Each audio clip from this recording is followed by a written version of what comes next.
Hello friends, how are you? Welcome back to my channel. আজ আমি একটি background remove করে দেখাবো। ছবির ব্যাকগ্রাউন্ড খুব অল্প সময়ের মধ্যে কোনো অনলাইন ছাড়া কীভাবে করা যায় সেটা আমি আজ দেখাবো। ফটোশপের মাধ্যমে দেখাবো। ফটোশপে অনেক কাজ করা যায় যা ইলাস্ট্রেটর করা যায় না। ব্যাকগ্রাউন্ড রিমুভ করার জন্য অনেক টুলসের ব্যবহার আছে। পেন টুল, লিসো টুল এবং কুইক সিলেকশন টুল। এছাড়াও অনেকভাবে ব্যাকগ্রাউন্ড রিমুভ করা যায়। রিমুভ.pg অনলাইন থেকে করা যায়। তাই যাদের অনলাইনের ব্যবস্থা নেই তারা আজ আমি যেভাবে দেখাচ্ছি খুব অল্প সময়ের মধ্যে এক ক্লিকে অল্প সময়ের মধ্যে একেবারে 2-1 মিনিটের ভিতরে ব্যাকগ্রাউন্ড রিমুভ করতে পারবে ফটোশপের মাধ্যমে। আমি সেটা আপনাদেরকে দেখাবো। ধন্যবাদ সবাইকে। Thank you for watching my video. ধন্যবাদ। আমার ভিডিওটি যদি আপনার একটু উপকারে আসে তাহলে আমার চ্যানেলটিতে দয়া করে একটি সাবস্ক্রাইব দেবেন আর বেল আইকনটি বাজিয়ে দেবেন, সাথে একটি লাইক দিয়ে দেবেন। আপনাদের কাছে এটা আমার অনুরোধ। Now let's go to the channel.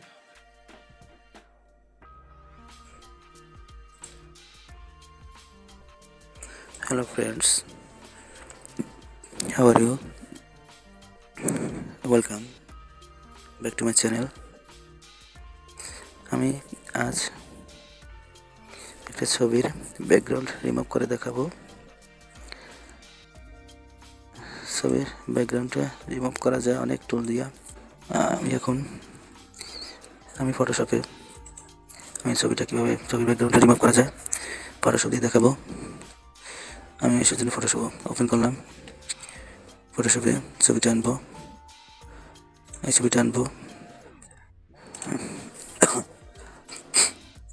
আমি ডাইরেক্ট সিলেকশন টুলে গেলাম। সেখান থেকে আমি ছবিটা ফটোশপে নিয়ে আসলাম। এখন এন্টার করলাম। এন্টার করার সাথে সাথে ছবিটা ফ্রি হয়ে গেল। এখন কন্ট্রোল প্লাস প্রেস করে ছবিটাকে একটু জুম করলাম। আমার সব ভিডিওটা নতুনদের জন্য, যারা একেবারে নতুন তাদের জন্য, যারা অনেক কিছু পারেন, যারা পুরানো তাদের জন্য আমি আমার এই ভিডিওটা বানাইনি, কারণ তারা এক্সপার্ট। তাদের কাছ থেকে আমি অনেক কিছুই এখনো শিখি। তাই আমি কাউকে দোষ দেবো না। আমি এখন এই ছবিটার ব্যাকগ্রাউন্ড রিমুভ করে দেখাবো। সেজন্য আগে কুইক সিলেকশন টুলে গেলাম। এবার এখানে একটা টিক চিহ্ন দিয়ে দেবো। এনহ্যান্স এডস এখানে একটা ক্লিক করে দেবো। এখন সিলেক্ট সাবজেক্ট এটা ক্লিক করলে ছবিটা সিলেক্ট হয়ে যাবে। এখন আমি এই ছবিটার ব্যাকগ্রাউন্ডকে এক ক্লিকে রিমুভ করব। এই যে এক ক্লিকে রিমুভ করলাম। আপনারা দেখতেই পাচ্ছেন ছবিটা ব্যাকগ্রাউন্ড রিমুভ হয়ে গেল। আমি আর একটু ভালোভাবে দেখাচ্ছি। এই যে ছবিটার কোনো ব্যাকগ্রাউন্ড নেই। ছবিটা এখন একেবারে ফ্রি, শুধু ছবিটা আছে, কোনো ব্যাকগ্রাউন্ড নেই। আপনি ছবিটা চাইলে যে কোনো জায়গায় রাখতে পারবেন। আর অন্যান্যভাবে আরও বিভিন্নভাবে করা যায়। পেন টুল দিয়ে করা যায়, লিসো টুল দিয়ে করা যায়। আমি সেগুলো দেখাবো না। পেন টুল দিয়ে সিলেক্ট করতে গেলে সময়ের প্রয়োজন। তারপর জুম করে করতে হয়। লিসো টুল দিয়ে করতে গেলেও এটা জুম করে নিয়ে করলে ভালো হয়। এভাবে টেনে করলে আপনার অনেক সময় প্রয়োজন, যাতে পারফেক্টভাবে হয় না। ওইভাবে করলে সহজে হয়। দেখেন অনেক চুল কেটে যাচ্ছে, কিন্তু এভাবে আমি ঠিকভাবে করতে পারবো না। দেখা যাবে অনেক জায়গায় অনেক ফাঁকা থেকে যাবে।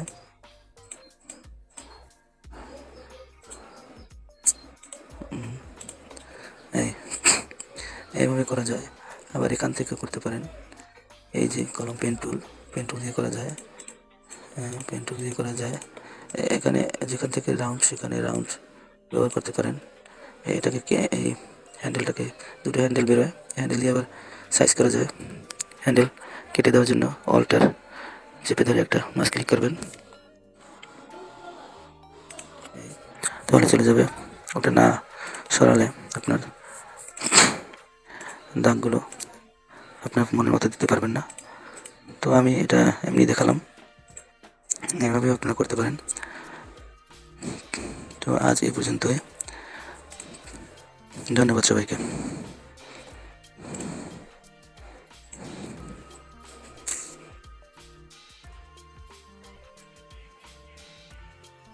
Thank you for watching my video.